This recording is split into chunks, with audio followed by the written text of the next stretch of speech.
Banyak dari kita merasakan keresahan terkait tindakan korupsi. Dan kita juga sepakat bahwa korupsi adalah bentuk kejahatan yang sangat luar biasa dampaknya. Berbicara tentang korupsi di Indonesia, ini bukan fenomena yang baru. Dia adalah penyakit lama yang sudah mengakar bahkan jauh sebelum Republik ini berdiri.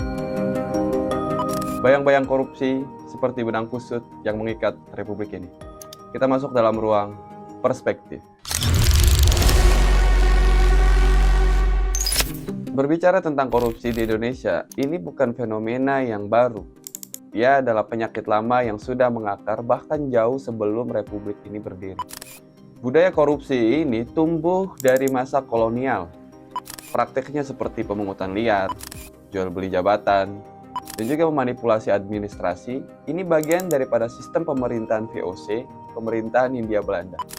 Pada masa itu, pejabat lokal maupun kolonial sama-sama terlibat dalam jaringan korupsi yang memanfaatkan birokrasi feodal.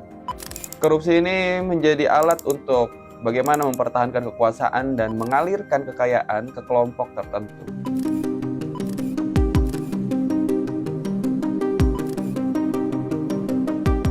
Kemudian kita akan lihat pada masa Orde Baru setelah Indonesia merdeka, semangat membangun negara ternyata tidak lepas dari praktek korupsi.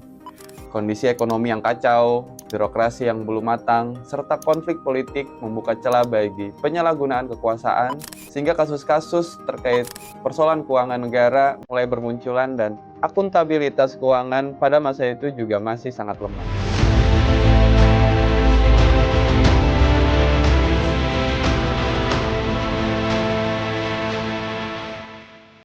Selanjutnya kita lihat pada masa Orde Baru, fase paling kelam dalam sejarah korupsi Indonesia. Korupsi bukan lagi sekedar tindakan individu, melainkan sistem yang terstruktur dan juga terlembaga. Kemudian ada kontrol ketat juga terhadap media membuat praktek korupsi di zaman Orde Baru berjalan hampir tanpa perlawanan. Banyak pengamat menyebut era ini sebagai masa ketika korupsi menggurita dan melembaga dalam birokrasi, dalam tubuh BUMN, dan juga ikut serta dalam proyek-proyek pemerintahan. Kemudian pada saat reformasi tahun 1998, menurut saya ini adalah angin segar dan juga semangat baru dengan lahirnya lembaga-lembaga pengawasan seperti KPK. Pada akhirnya banyak kasus-kasus besar terbongkar, namun meskipun keran keterbukaan dibuka lebar, korupsi justru merubah bentuknya menjadi lebih kompleks. Contohnya praktek korupsi berjamaah, seperti kong-kali-kong antara eksekutif juga legislatif. Artinya ini budaya korupsi tidak hilang begitu saja. Bahkan sampai hari ini, di era digital juga demokrasi modern, justru modus korupsi berubah. Korupsi semakin canggih, semakin menjamur. Kita lihat pada tahun 2005 saja, banyak kasus korupsi yang terbongkar dan jumlah kerugian negara sangat besar dan fantastis. Artinya, masalah korupsi di Indonesia sudah menjadi budaya yang mempunyai sejarah panjang, bukan hanya persoalan penegakan hukum, tetapi juga persoalan mentalitas, struktur kekuasaan, dan budaya birokrasi. Karena itu, gue coba akan bahas korupsi dari hal yang paling mendasar, yaitu dari definisi. Secara sederhana, korupsi dapat didefinisikan sebagai penyalahgunaan kekuasaan dan kepercayaan untuk keuntungan pribadi. Korupsi dalam Kamus Besar Bahasa Indonesia adalah penyelewengan atau penyalahgunaan uang negara, uang perusahaan, organisasi, yayasan, dan lain-lain untuk keuntungan pribadi atau orang lain. Artinya ini adalah bentuk tindakan kebusukan, keburukan, kebejatan, dan juga ketidakjujuran. Menurut definisi yang tadi, artinya persoalan korupsi ini sangat luas, tidak hanya dilakukan oleh pegawai pemerintahan, melainkan juga bisa dilakukan oleh pihak swasta, pejabat publik, politisi, pegawai negeri, bahkan masyarakat yang ingin memperkaya diri dengan cara melanggar hukum.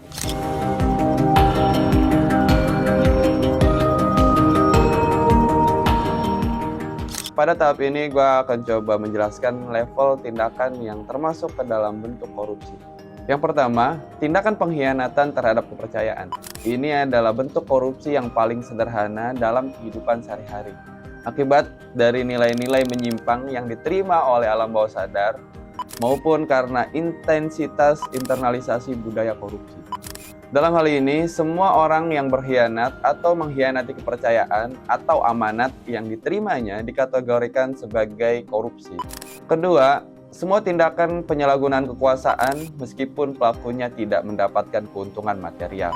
Jika pada level pertama, korupsi berlangsung pada ranah budaya publik, maka pada level kedua berlangsung pada wilayah kekuasaan meskipun tidak memperoleh keuntungan materi. Korupsi di sini terkait dengan struktur kekuasaan baik pada tingkat negara maupun lembaga struktural lainnya termasuk pendidikan.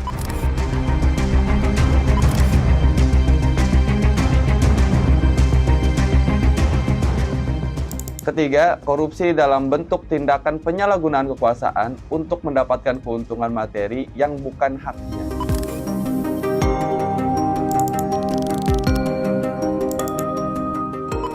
Korupsi tidak hanya terkait dengan penyimpangan kekuasaan atau wewenang, namun juga mengambil keuntungan material, baik bagi dirinya sendiri maupun orang lain. Korupsi pada tingkat ini merupakan hal yang membahayakan karena melibatkan kekuasaan dan keuntungan material. Pada tahap ini, korupsi tidak hanya merugikan keuangan, tapi menyelewengkan kekuasaan dan wewenang untuk kepentingan pribadi maupun orang terdekat. Kenyataan ini akan merusak tatanan sosial kemasyarakatan maupun eksistensi sebuah lembaga, bahkan eksistensi negara dan bangsa.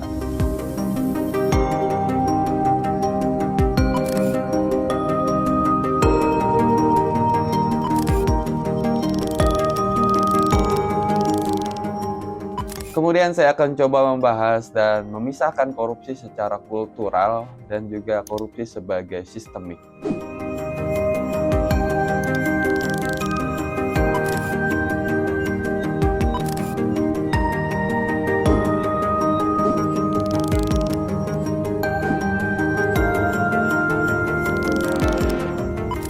Korupsi secara kultural.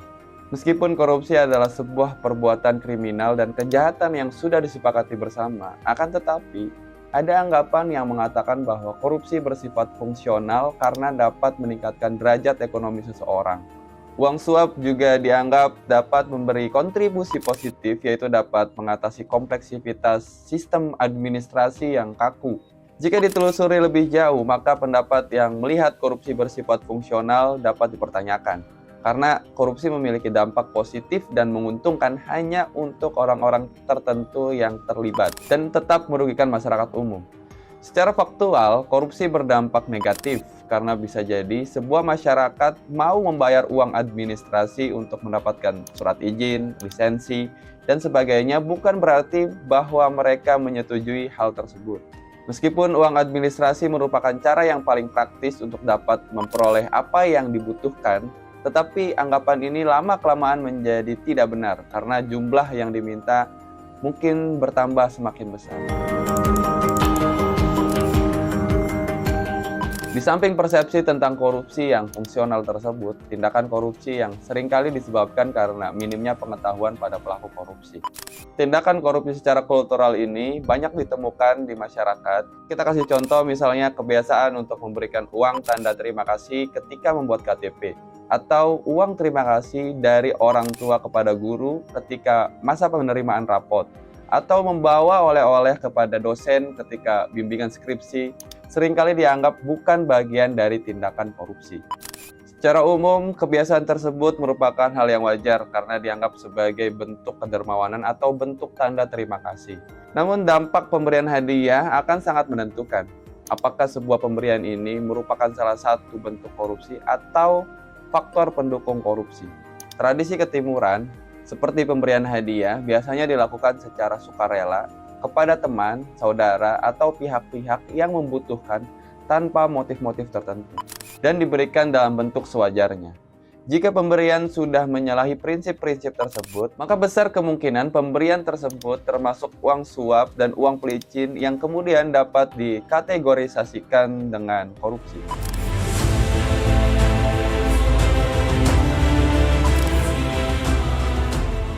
Oke, kita akan coba bahas korupsi secara sistemik. Secara sederhana, korupsi sistemik adalah suatu perbuatan korupsi yang melibatkan sistem atau susunan yang teratur dan dilakukan secara rapi sulit dilacak, sulit dibuktikan, dan sulit menyentuh mereka yang berada di posisi puncak kekuasaan dan sistem praktek korupsi. Kesulitan ini muncul karena memang secara formal, bukti-bukti yang ada sulit menyentuh para pengambil kebijakan. Karena memang praktek korupsi ini dilakukan secara sistematis. Pertanyaan yang muncul kemudian adalah, apa penyebab sebenarnya dari korupsi? Sebagian orang akan menjawab kemiskinan adalah akar dari masalah korupsi. Tanpa kemiskinan tidak akan ada korupsi. Akan tetapi jika kemiskinan yang menyebabkan korupsi, maka sulit dijelaskan mengapa negara-negara kaya dan makmur penuh dengan skandal dan sangat sedikit sekali melibatkan orang yang termasuk golongan miskin atau kekurangan. Pendapat tersebut tampaknya tidak tekstual karena menyamakan kemiskinan dengan ketidakjujuran. Karena pada realitanya orang-orang atau oknum yang diketahui melakukan korupsi adalah yang mempunyai kekuasaan untuk mengambil kebijakan, yang mempunyai kekuasaan di struktural tertentu yang latar belakang ekonominya sudah jauh dari kata terpenuhi atau tidak miskin. Karena itu, korupsi bukan disebabkan oleh kemiskinan, tetapi sebaliknya justru korupsi merupakan akar penyebab dari kemiskinan.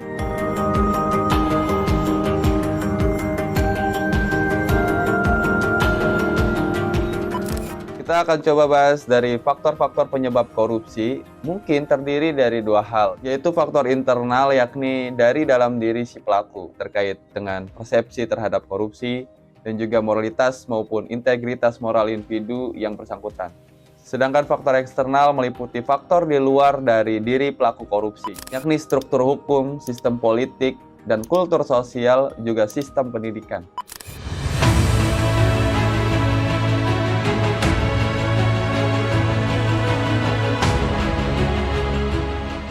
Kemudian saya akan coba bahas secara filosofis kenapa manusia mempunyai dorongan untuk melakukan korupsi.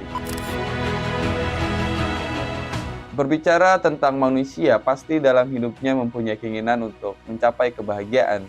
Dan pada realitasnya, kebahagiaan selalu disandingkan dengan harta dan popularitas.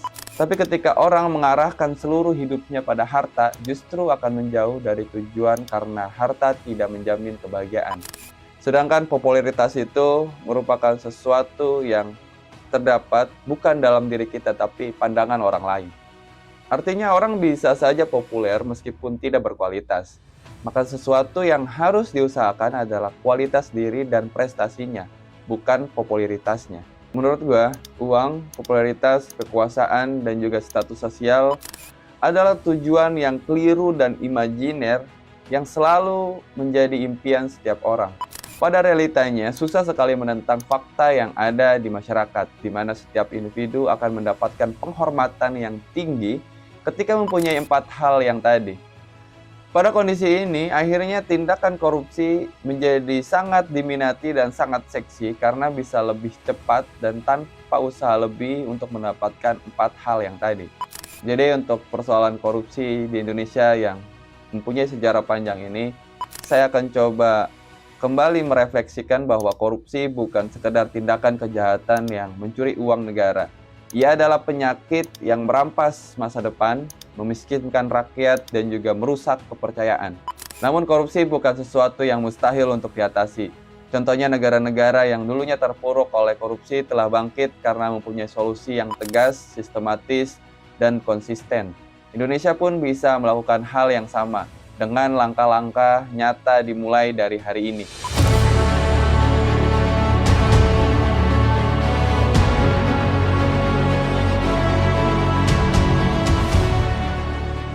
Mungkin yang pertama adalah persoalan memperkuat lembaga penegak hukum, bukan hanya dalam kewenangan, tetapi dalam integritas, baik KPK, kepolisian, kejaksaan, dan pengadilan tindak pidana korupsi harus bekerja tanpa intervensi politik. Menurut gua, koruptor tidak cukup hanya dihukum, tapi harta yang mereka curi harus dikembalikan kepada negara. Ketika hukum tegas dan tak pandang bulu, kejahatan akan kehilangan keberaniannya. Kemudian melakukan pendidikan integritas sejak dini. Korupsi bukan hanya soal hukum, tetapi soal budaya, Jadi anak-anak perlu mengenal nilai-nilai kejujuran dan juga dampak nyata dari korupsi terhadap hidup mereka. Generasi muda harus dibentuk menjadi generasi yang tidak hanya cerdas tapi juga bersih. Bangsa yang berani berkata tidak pada korupsi adalah bangsa yang tidak akan mudah dikendalikan oleh kepentingan sempit.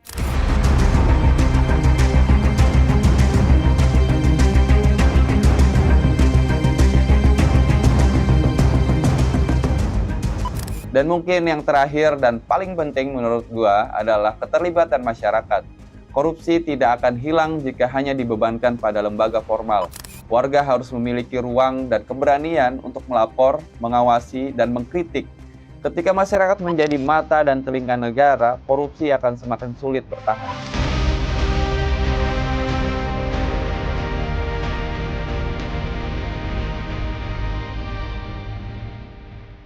Pada akhirnya, memerangi korupsi bukan sekedar kerja pemerintah, bukan semata tugas lembaga penegak hukum, tetapi perjuangan bersama.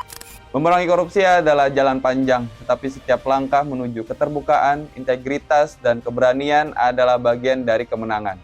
Dan dengan solusi yang tepat, Indonesia punya peluang besar untuk menjadi bangsa yang bukan hanya besar secara wilayah, tapi besar dalam moral dan kehormatan. Gimana menurut perspektif kalian?